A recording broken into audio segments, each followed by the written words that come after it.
I've always felt a certain affinity with the sea, and in my life I've never wanted to live more than 5 miles from it.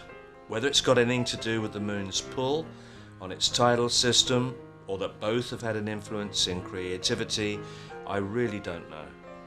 The peace outgoing tide, I would like to think, is symbolic of the push and pull, the give and take of nature's cycle. Is this where the gig's at?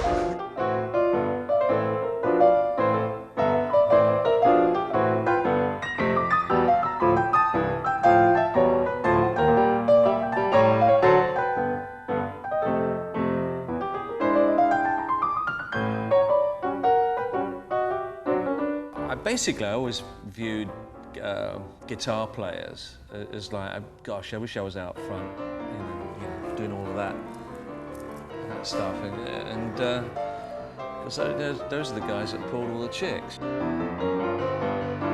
I've broken my nose, I've broken ribs on stage, I've had a lot of accidents.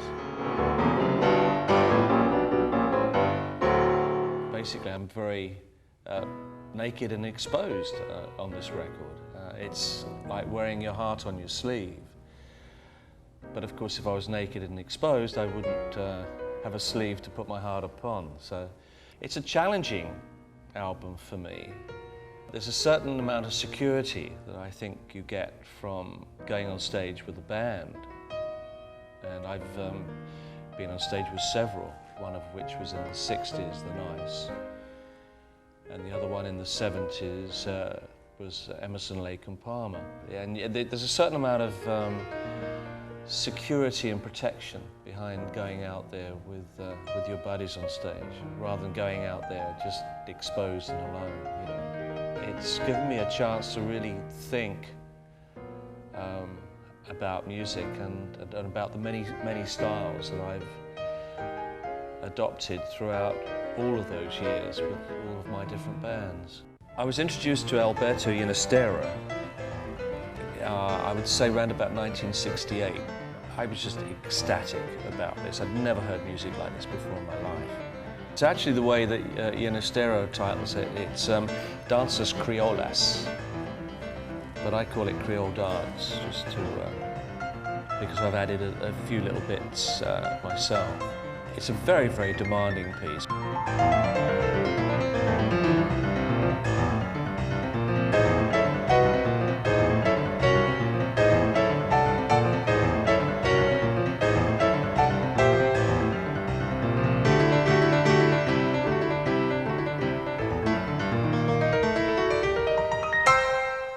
I do it very slowly, but you've also got these different time signatures which are very, very hard.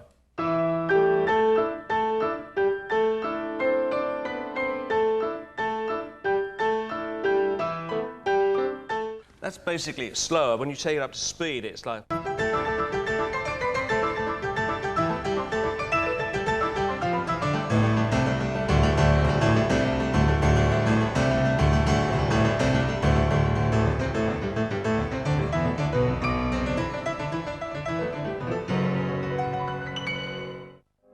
When I was 13 years old, I was given as a present one of the very first reel-to-reel tape recorders. I made a series of recordings using this Philips tape recorder and had them transferred to vinyl and gave them to my grandparents. And well, it was only about a year ago I discovered that my mother still had the vinyl recording. It's quite strange just to be playing at that age, Nobody's heard it before now.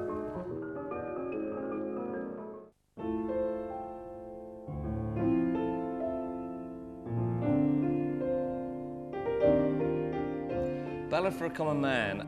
Aaron Copland wrote 10 fanfares, and one of which, Fanfare for the Common Man, was used in his third symphony in the last movement. And I did an adaptation of that back in 1976. And it actually got to #2 in the charts. The #1 slot was taken up by the Sex Pistols.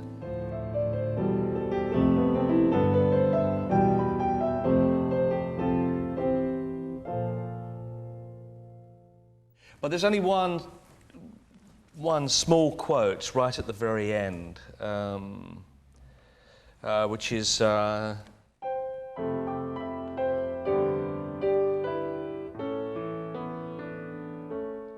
over that A natural chord, you've got, it's kind of discordant, and then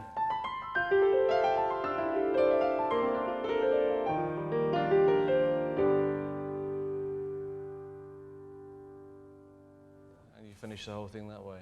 But there's very little reference made to Aaron Copland during the whole composition. Just that little bit at the end over that A chord, which is, I think, is like, ouch, you know. I had the good fortune to meet the great jazz pianist Oscar Peterson. It was a big shock to me, but when he said, "I'd like you to be with me on my television show." And I thought, oof, okay.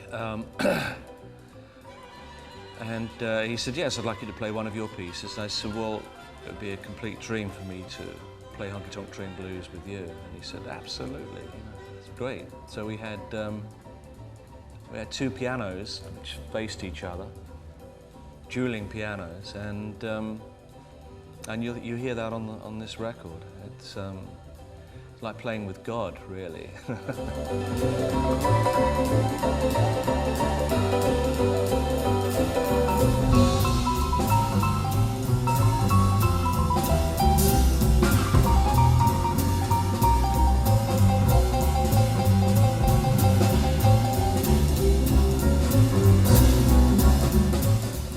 I hope the album would appeal to people that have the time to sit down and listen,